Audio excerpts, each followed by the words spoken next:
Le Palais d'Hiver. Avec ce simple nom, ressurgissent dans la mémoire de ceux qui l'ont connu les souvenirs de toute une époque. Époque où la musique trouvait d'autres frontières. Époque où la jeunesse avait des sentiments de liberté et voulait s'assumer par tous les moyens possibles. Époque où le chômage n'était pas d'actualité. Vous qui êtes ici, en parlant du Palais d'Hiver, je sens que votre mémoire se réveille et que vous revivez au fond de vous-même les moments que vous avez passés dans cette salle mythique, à cette époque la plus grande d'Europe. Souvenir de la jeunesse qui se pressait les samedis soirs et les dimanches après-midi pour venir voir et applaudir leurs idoles et les artistes venus de France et de tous les pays du monde. Souvenir des groupes qui, avec leur nom sorti d'un dictionnaire anglo-saxon, venaient s'affronter musicalement sur cette scène sponsorisée par Europe numéro 1 avec Hubert ou par Albert Resner et son émission Âge tendre et tête de doigt, dans l'hypothétique espoir d'enregistrer à cette époque un 45 tours vinyle. Souvenir des bals, où les associations de commerçants, des œuvres de charité, ainsi que des sociétés culturelles venaient une fois par an faire danser leurs adhérents avec les plus grands orchestres de l'époque. Souvenir des compétitions de danse, où les studios Flato, David, Emmanuelides ou Baconnet venaient présenter leurs meilleurs danseurs dans une compétition amicale. Mais le Palais d'Hiver, c'est l'histoire d'une famille. Après avoir été une piscine, une patinoire, les frères Lamour achètent ce lieu pour le transformer en salle de bal. Pour garder le souvenir de cet ancien lieu, ils le baptisent le Palais d'Hiver. La grande histoire commence. Bar américain, piste de danse, scène de spectacle, champagne vont faire de cet endroit le lieu de rendez-vous de toute une génération. Les plus grandes vedettes vont se retrouver sur cette scène. Georges Brassens, avec un record d'affluence de 4500 personnes. Gilbert Bécaud, Charles Aznavour ou Édith Piaf.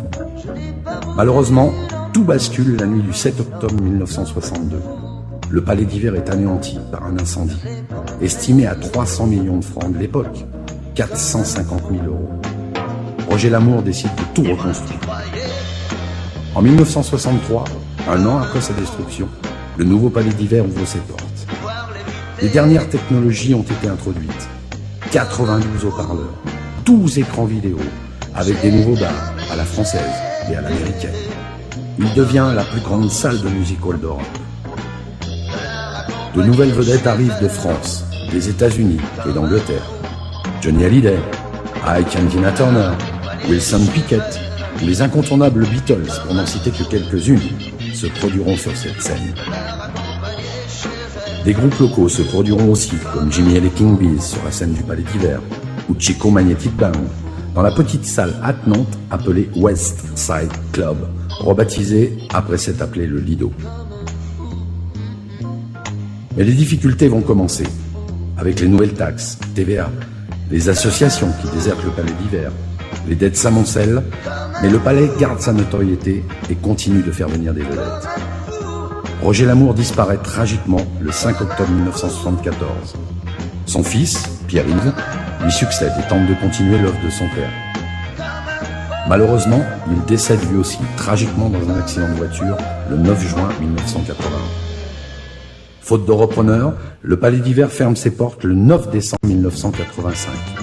N'ayant pas été classé comme l'Olympia de Paris, il est démoli à la fin de 1988. Rendons hommage à Roger Lamour, qui a su donner à la ville un lieu culte digne d'une grande métropole. Bien que disparu, le Palais d'Hiver est encore dans la mémoire des Lyonnais et des artistes qui se sont produits en ce lieu.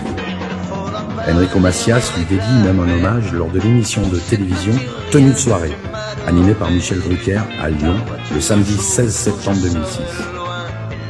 Celui-ci évoque le Palais d'Hiver en affirmant que ce lieu était important pour lui, car c'est dans ce music hall qu'il a fait ses premiers pas d'artiste en France. Il ajoute « Si tu étais accepté par le public lyonnais, ton succès était assuré. » Mais il ne faut pas être nostalgique. La vie continue et le Palais d'Hiver restera dans le cœur de tous ses fans, comme un grand chapitre de la vie artistique de la région. Gardons le souvenir du Palais d'Hiver.